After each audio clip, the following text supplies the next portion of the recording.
Last time, we discussed Kant's notion of space and time, and the big picture idea was that space and time are not properties of things in themselves, but rather the way we structure our experience.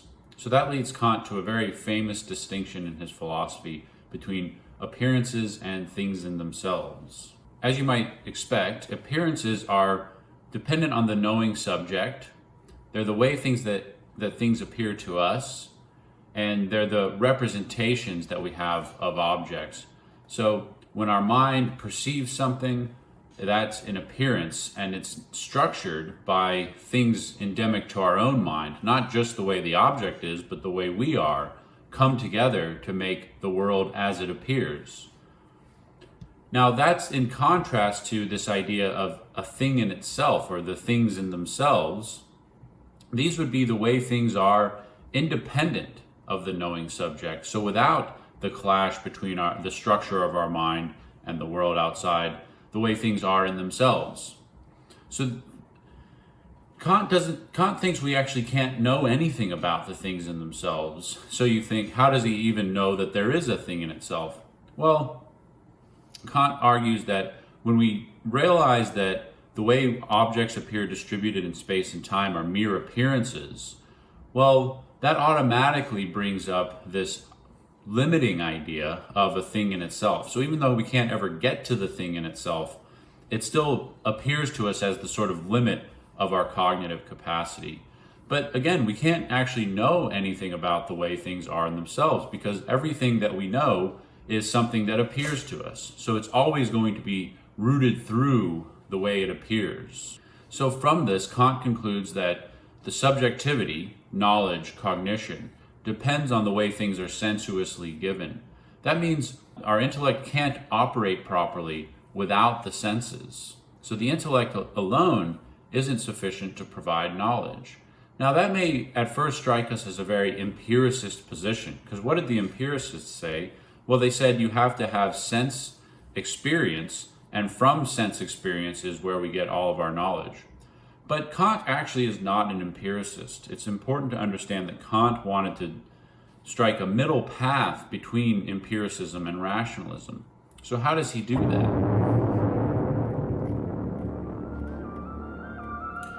Well, while Kant does argue that objects of knowledge must be given in intuition, which is to say experience, he also has a much more complex view about how it's possible for objects to be given in sense experience. And he thought David Hume in particular had really passed over an important aspect of our experience. So Kant argues that there's two fundamental faculties or powers of the human mind: sensibility and understanding. So here we have a chart laying out the powers that Kant argues we have fundamentally in our mind: sensibility on the one hand and understanding on the other. So sensibility is sensation. It has to do with experiencing things through the senses. And so Kant calls this receptivity, or the capacity to receive representations. So this is passive. It happens when you just open your eyes, you wake up in the morning and you start seeing, hearing, smelling, and so on. So it's a passive thing. We can't really control. We could try to close our eyes and shut our ears, but other than that, we can't control what comes in through the senses. That he opposes to the understanding, which he calls spontaneous, or the faculty of spontaneity. It's the faculty for bringing forth representations. So this is our active thought. So suppose you wake up in the morning and you automatically see sunlight. That's the receptivity, that's the sensibility of seeing sunlight. And then you might have the thought, it's really bright, and now you're working with your understanding to produce thought. So the important point for Kant about sensibility and understanding is that they're distinct faculties, but they interlace and they're required for one another. So without sensibility, no object would be given to us. If we couldn't use our senses, we would never see, hear, smell, taste objects. But without the understanding, we couldn't think about those. We couldn't conceptualize those objects. So we might get a a vision of the sunlight in the morning, but we couldn't think about how bright it is, or we couldn't think, it's sunny, so I don't need my raincoat. Right? So these two things are always working together. Importantly, Kant famously says, thoughts without content are empty. Intuitions without concepts are blind. So sensibility fills in our concepts with content. When we think about the concept of brightness, what comes to mind is the intuition or the perception we've had of the sunlight. But if we just had intuitions or perceptions without being able to conceptualize them, we wouldn't be able to understand what's going on at all. It would just be this sort of light with shape and color, and we wouldn't have any conception of what's going on. We wouldn't have any conception, it's daytime now, I need to wake up, and so on. Because sensibility and the understanding work together in such a tight, interlaced fashion, Kant thinks that our understanding and our intellect can only be applied to the sensuous world.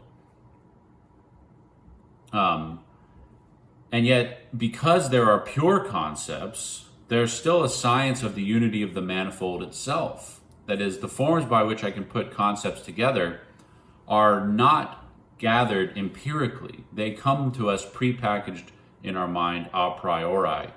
That's the sort of rationalist part of this. So even though we can only talk about the external world, the world of sense experience, like the empiricists said, the rationalists were right to the extent that there's more to it. There's an a priori element of how that sensuous manifold is structured.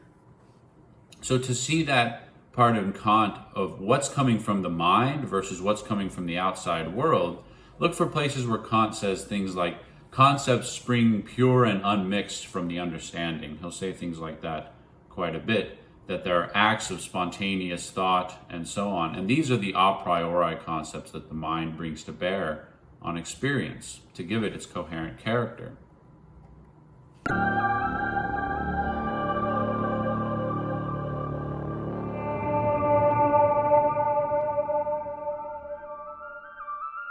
So I just mentioned the notion of a pure concept. So the idea here is that concepts can be either pure or empirical. A billiard ball is a concept that we all have. It's an empirical concept because it arises from experience. We have to go out into the world and see billiard balls. And once we've seen enough billiard balls, we have a general concept of what a billiard ball is.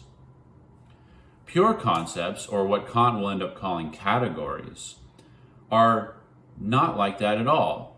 They confer unity and determinacy on our manifold of concepts so that we can start even applying concepts to the empirical things out there at all. So pure concepts play an important role in ensuring that our experiences refer to objects rather than being, say, a slurry of subjective phenomena. We actually experience objects out there, and we need certain pure concepts that aren't derived from experience in order to get that machine going at all.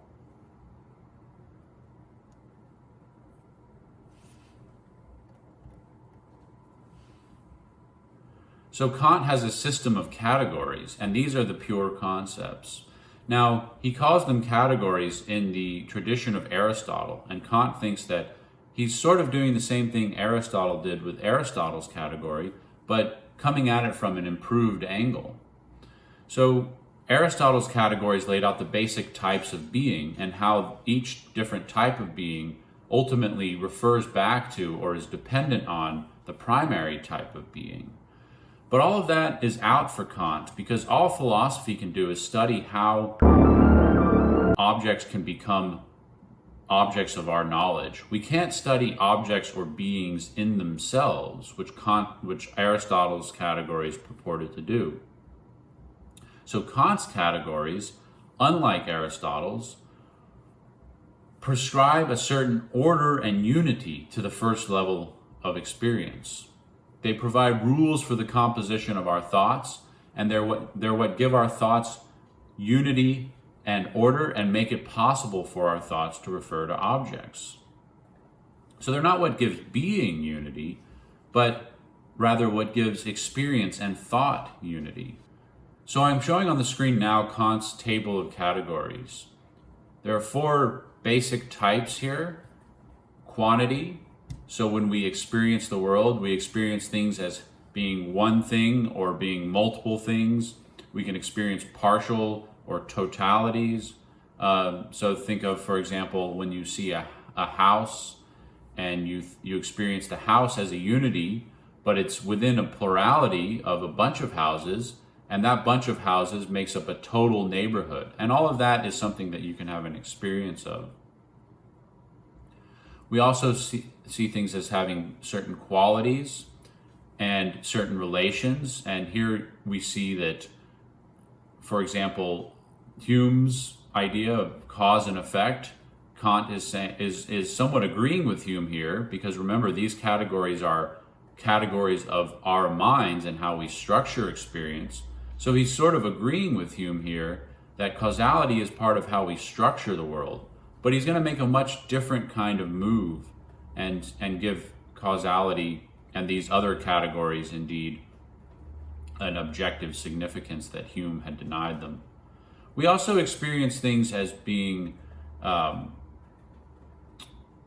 in different modes. So we have thoughts about things that are either possible or impossible. We have thoughts about things that exist, but we also have thoughts about things that don't exist, and so on and so forth. For our purposes, we don't need to go in depth about what these categories are or think too much about what each category means. Rather, for us, the point is that space and time give a structural unity to our intuitions, to our experience, and the categories give a structural unity to our concepts and thoughts. These are the pure concepts that make us able to apply thought to the objective world. And again, these concepts, the categories, don't arise from individual experience, but they rather make individual experience possible in the first place. So these are concepts that, contra the empiricists, remember the empiricists say all concepts arise from experience, and Kant is saying no, many of our concepts arise from experience, but these special ones are actually the reverse. It's our experience that arises from these special concepts. So when you look at the table of categories, think about how different these concepts are from concepts like billiard ball, desk, and cloud. That's what Kant is trying to point out to you.